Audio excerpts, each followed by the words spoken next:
Hello there, ladies and gentlemen, and welcome back to another Saturday, which means it is time for another Nozz Watches Claymore. So, in the last episode, we learned a bit more about Undyne, and we learned a bit more about really everyone, really. Well, you know, the true Claymore was the friends we made along the way. And also Priscilla, lusting after Raki, and essentially being like one half a Griffith. Because we're going full berserk now, I guess. Oh boy. So yeah. So I wasn't just going crazy. Yeah, no, fucking Isley's form is fucking awful and it looked fucking gross. Because apparently we have officially hit the moment where the anime says, "Fuck you, you're not my real dad," and splits off into the fucking sunset. So yeah, that explains it. Teeny tiny bit. So, oh boy, fucking let's see where they go with it, shall we? Because it's probably going to be just like, oh fuck, we only have like 4 more episodes. Oh no. But yeah, let's have a look, shall we? In 3, 2, 1, and go.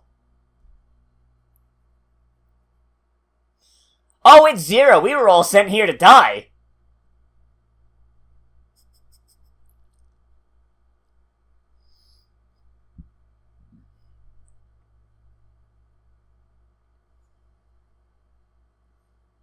Oh, you poor, precious babe, no.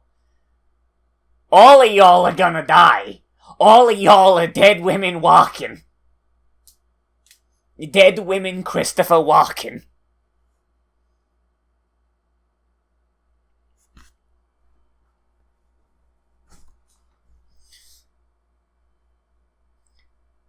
Why did his name change? Wasn't it Isley, Isley? Like, I mean, I imagine it's probably just, like, a difference in, like, the people doing subtitles. I highly doubt these are official subtitles. But, Jesus. Oh, God. Like, I'm just, like, I'm at a point where it's like, all these Claymores might as well be dead. If they survive, then neat. But I highly doubt that anyone beyond, like, the main squad... And even then, out of them, Claire's the only one that's got a guaranteed survival. In my opinion.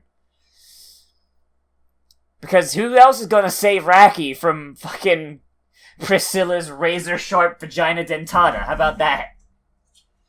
Oh, God. What a wonderful phrase. It means no worries. For the rest of your days. Oh, and like, I wanted to get to Priscilla. Because, oh boy. Like, these people are dead. These people are fucking dead, and we know it.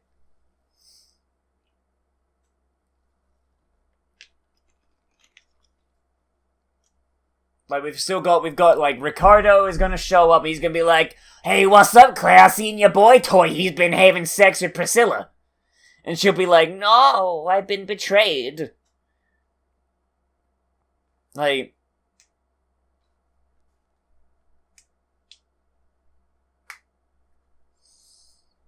So what is Isley's plan here?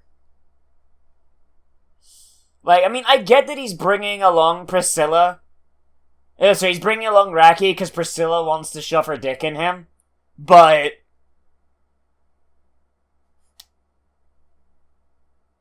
But, like, is he expecting, like, they'll get there and, like, they'll see all the dead Claymores and he'll be like, "Oh no! Whatever could happen? All these dead Claymores and these totally innocent people that aren't actually Yoma in disguise. Oh no!" Like what is the plan here? Or does he just think that because he's a tiny, puny hoomie, he'll just kind of go along with it? Or that he'll be so distracted by Priscilla's like itty-bitty titty committee?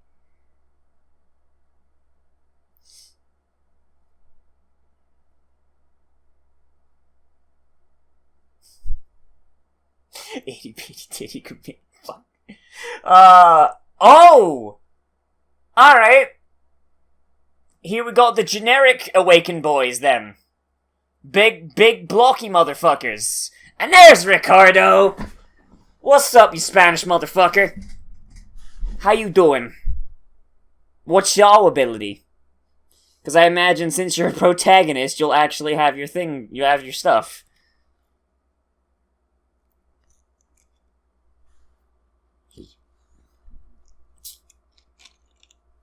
It's almost as if they're hot-headed jackasses that would ruin the surprise.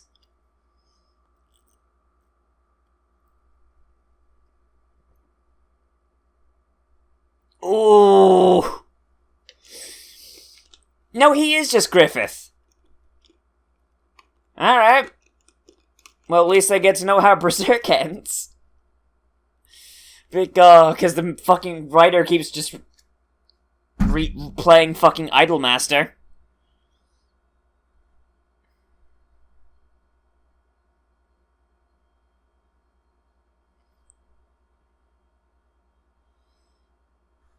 Silver-Eyed Lion King.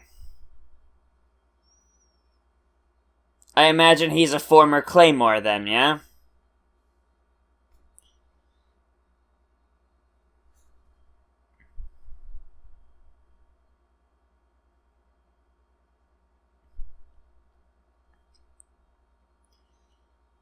So when are we gonna kill Pippin? When are we gonna kill all of the Band of the Hawk, or have we already done that? Where's your Baylid at? Alright. 27.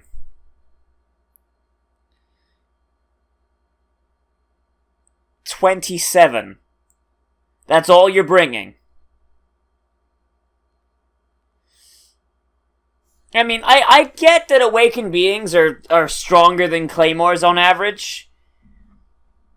But there's like roughly 50-something claymores there, right? Or sorry, I know there's 47 claymores max, right? So 47 claymores versus 27.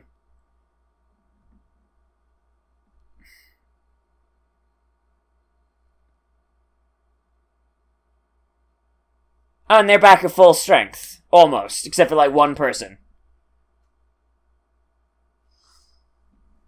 So 27 awakened beings versus 47 claymores. I feel like that 20-man advantage is probably gonna swing in the claymore's favor. Cause I mean, even though Ophelia is dead, the number rankings haven't changed, which means that unless her spot hasn't been filled, which is weird because Teresa's spot was filled almost immediately. It means that everything's kind of like a new Claymore stepped up.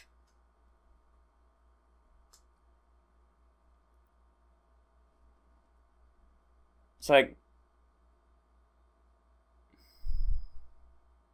why are they just groaning like zombies?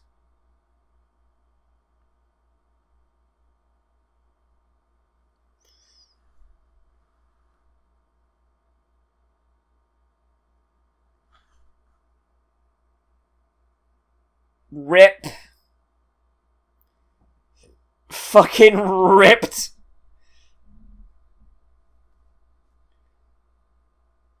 Wow, it's almost as if these claymores weren't ready at all. You know what? I take it back. These may all just be generic boys, but alright, you know what? They're doing it. Because it turns out the majority of claymores don't fucking pay attention. Because they can sense Yoki, right? That's kind of been established as a baseline power? You think they'd go there's some Yoki going on below us.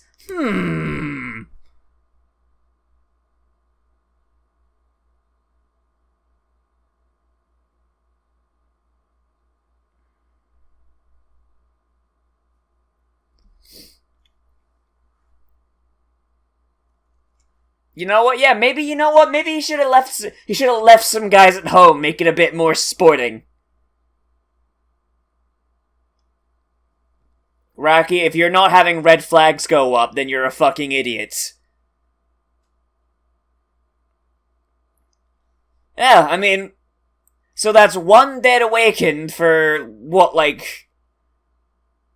For, like, 5 or 6 dead Claymores? Maybe Ricardo should have left some at home. Like, this is... It's not fair. It's not fair right now, you know? Gotta be sporting about it.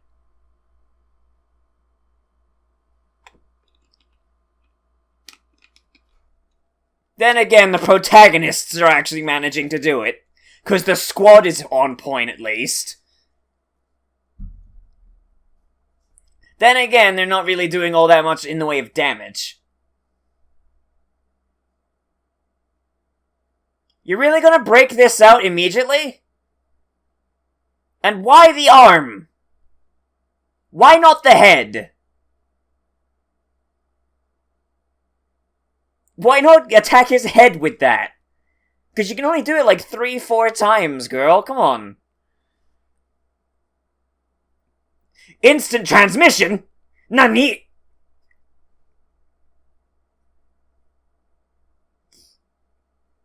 Jesus, Miriam. Going for it.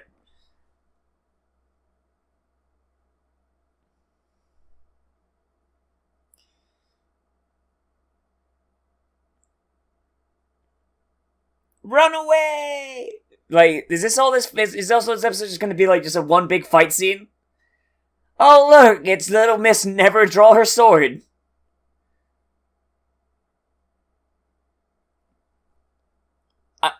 I kinda hope that smoke cleared and his legs were missing and he was just like being held up.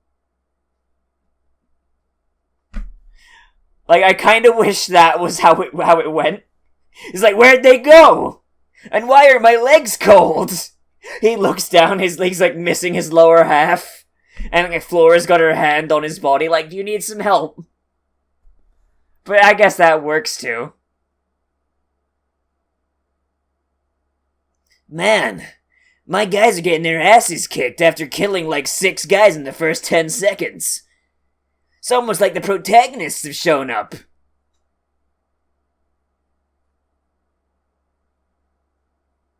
Wait, you haven't killed any more Claymores past that initial 5?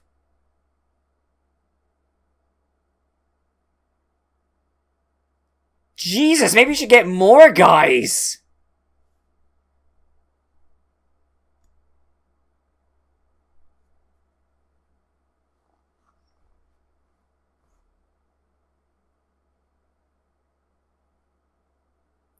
How the fuck do you start off by insta-gibbing 5 people that can sense your fucking presence? And then do nothing? Holy shit. Maybe they should have paced out those dead Claymores a little bit.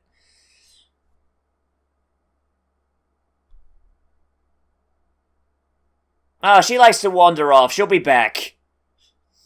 If she comes back smelling like blood, then that's normal. God damn it, you brave idiot.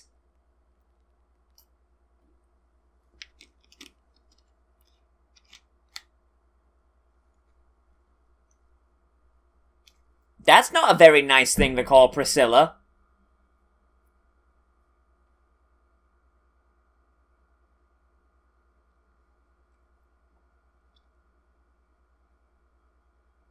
Oh no, Priscilla got hungry! Oh no! Well, I'm honestly, I'm way more interested in this than that fucking Claymore fight, because the fight animation in Claymore, it was definitely a lot more interesting at the start than it is now, because a lot of it is just like, oh, we move so fast so we don't have to actually draw it. And it's clear that the Claymores, when the protagonists happen, then... When the protagonists show up, then, you know, things are already basically won. Like, this is way more interesting! Like, the idea that just Priscilla's just like, nah, I got hungry, though! And, like, the framing of this is very cool, too. Like, it's kind of like a horror movie almost, and I really like it. Nom nom nom nom nom nom nom nom nom. Alright, how you gonna break this down, my boy? How you gonna break this down? I kinda hope he just fucking swings for it, but I know he's gonna die if he tries it, but he doesn't know that.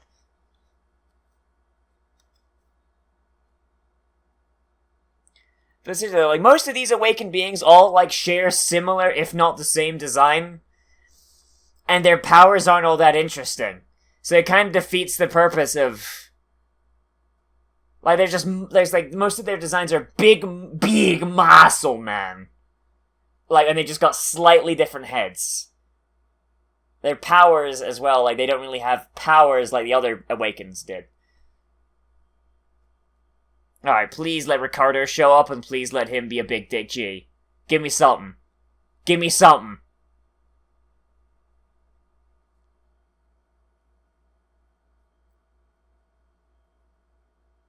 Come on. What we got? What we got?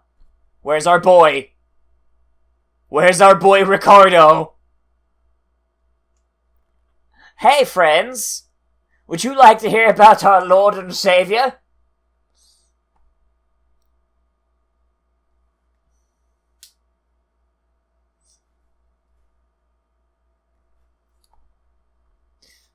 My Christmas list is very short and I don't want to go out to a mixer.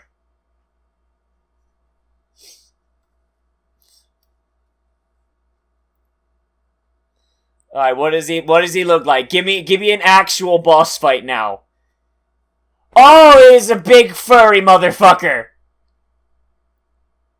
Oh, whoa, what's this? Nani? Oh, he's a big fuck-off werewolf.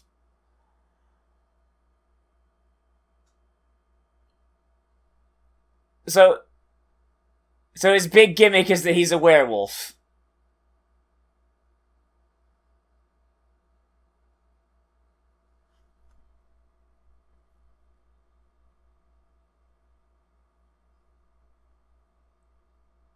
I can't take his big dumb Mufasa face seriously. Wow.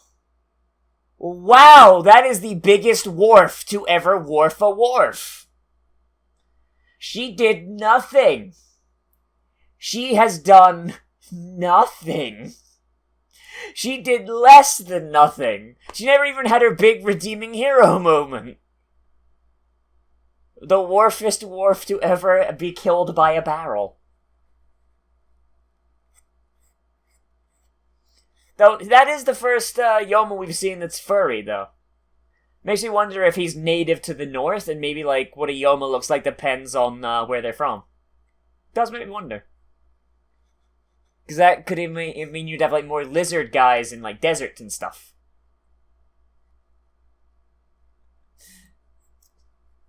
No, you can't! No! No, stop thinking with your penis! Stab her, damn it!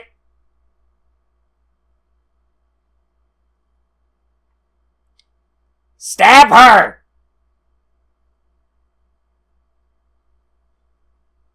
Stab it! Oh my fucking god, Raki, you idiot!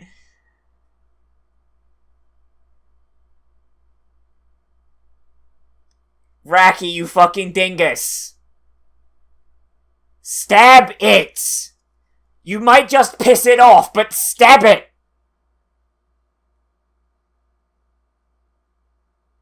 You fucking dingus.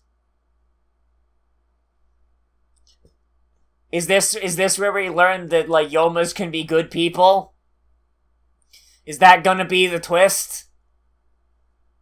And Raki learns to be best friend to the Yomas?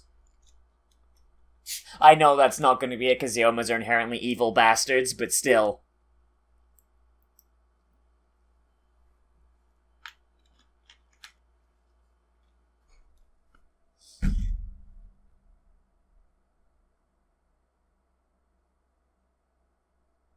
She's woke!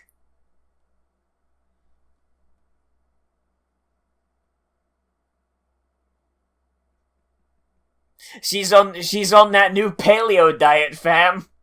Specifically a paleo diet from fucking the middle of the rainforest where all you could eat was other humans.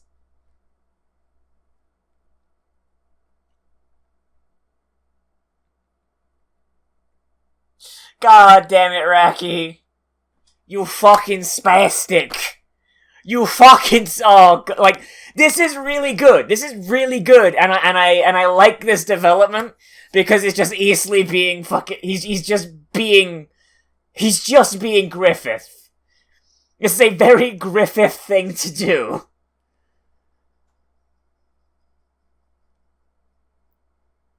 And also, like, it's very, very well offset. You've got, like, Eastleigh being like, yes, she's just something a human turns into. Yeah, like, being very manipulative and being a dick.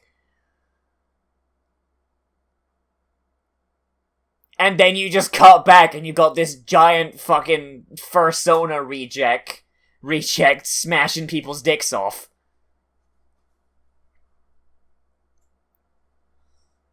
Fucking Giga Drill! And well done, Gene, you're dead now.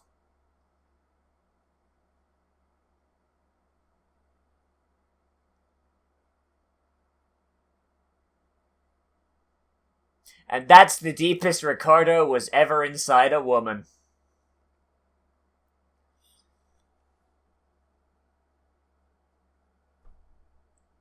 Jesus. Nobody gets a happy ending. Everyone dies. Awaken your ultra instinct, Claire. Oh no. She's not in proper control of it yet. Jiren's still smacking her ass. Ooh.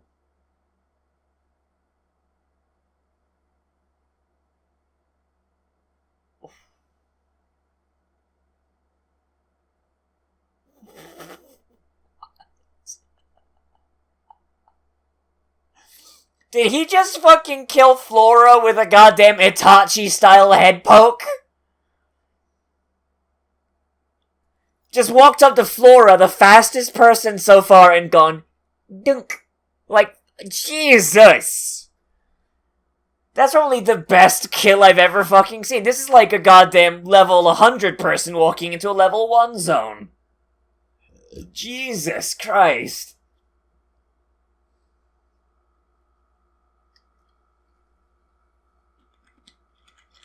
Reminds me of something someone said on an Overlord video, that Ainz has an ability, like in Overlord, Ainz has an ability that if he wanted to, he could have like a permanent passive AoE damage thing that would instantly kill anyone below a certain level. And I feel like that's kind of where we're at right now. This is Ainz versus normal people, but like we're seeing it from the perspective of the normal people. But it's not even Ainz, it's fucking, I don't know, fucking, like one of his higher level minions, I guess. Oh, that's so great. I fucking love that, dude. Like, alright, well, we've got like fucking 4-5 episodes left, something like that, but alright, I'm down. Like, I'm gonna admit, I wasn't a really big fan of that initial opening bit. We just had to fight with all the other awakened beings, and it did feel a little bit like padding, because one of the main strengths of the Yoma is that a lot of them have had really interesting and unique abilities compared to each other. Like there really hasn't been any two Yoma that has the same ability. Like there have been similarities, or like awakened Yoma at least. Like they've had similar abilities. And even, like, normal Yoma to a lesser extent, but, like, there's always been something that sets apart. Everyone's got a gimmick, right? And here, like, that kind of, there's a fucking trope for this. Like,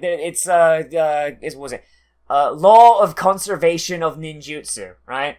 And, like, I know that's a really dumb name, but essentially the idea is, if you have 100 ninjas, right?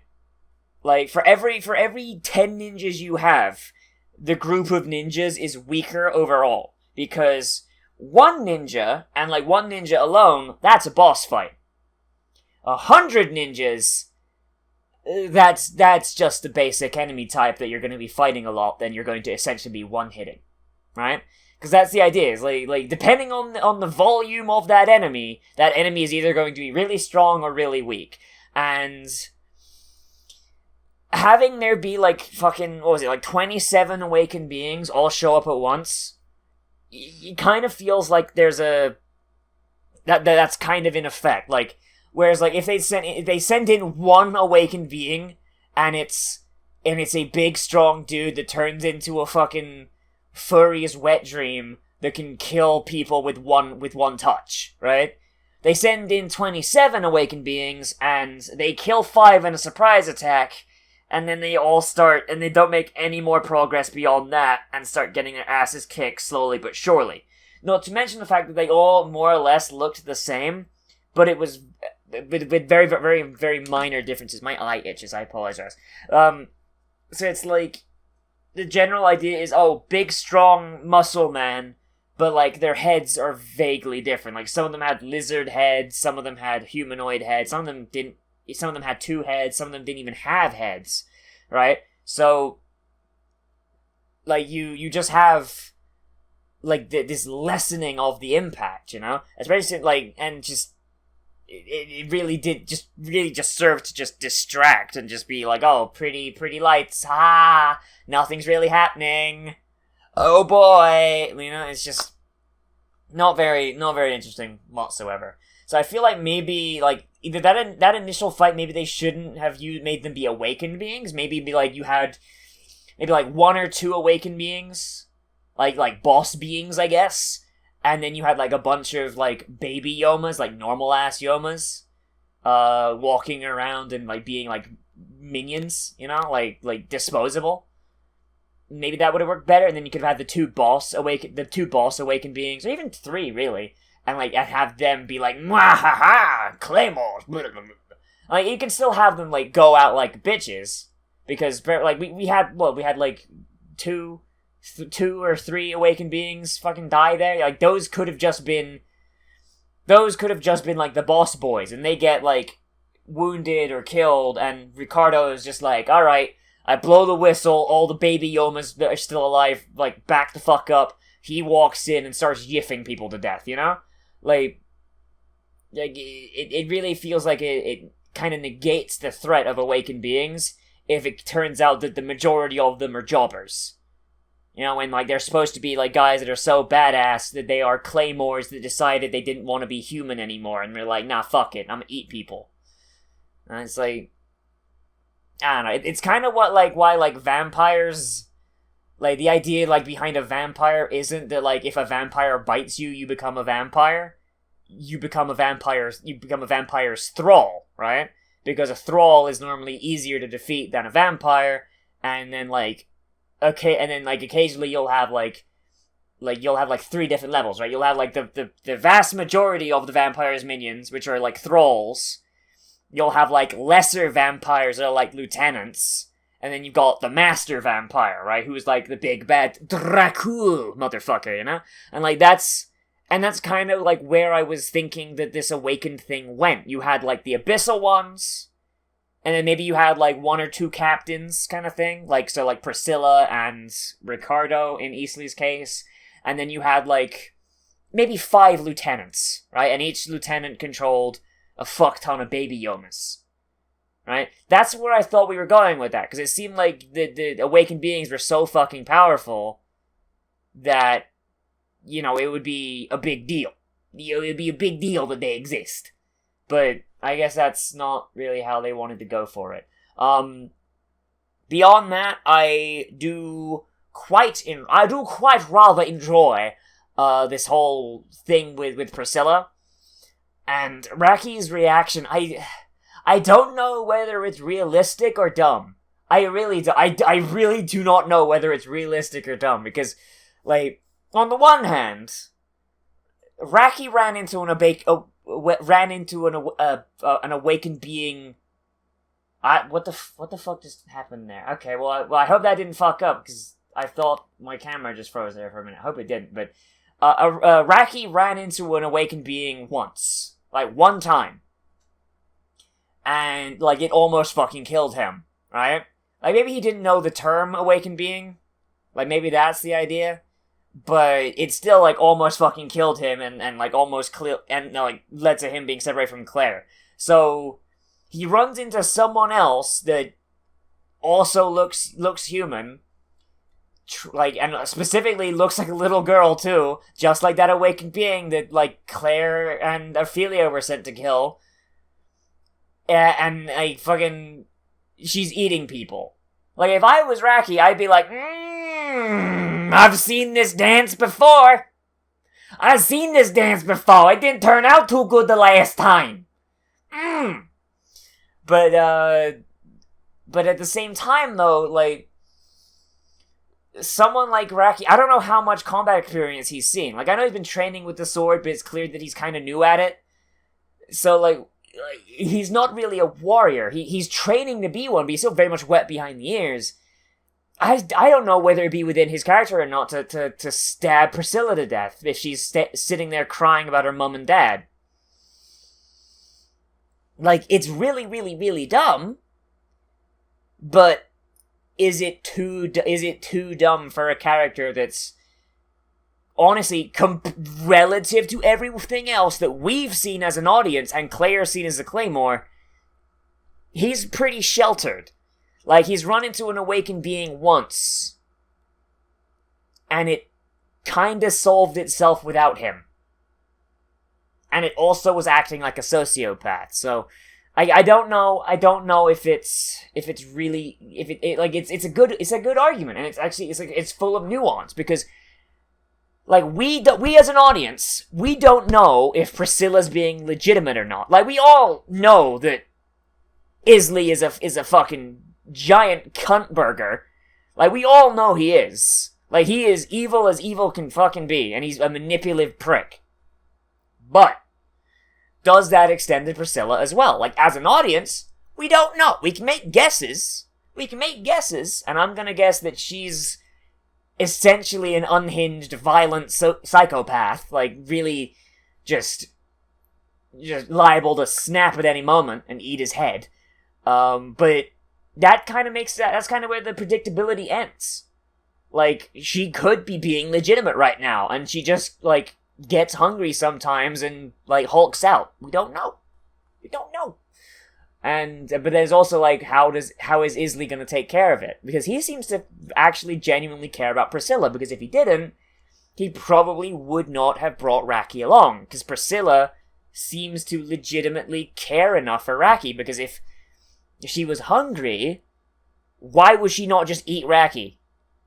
Like, she went out of her way to get away from him and eat those villagers, instead of just eating the closest human, which would be him. So that, you know, like, there's nuance here, and places it can go, and I'm actually kind of curious where it's gonna go. I'm hoping they don't just rush it through and have it be, like, kind of a dumb ending. I kind of hope that they do, like, follow through on that nuance, but who knows? This is where they're departing from the mango to make an anime. I don't know.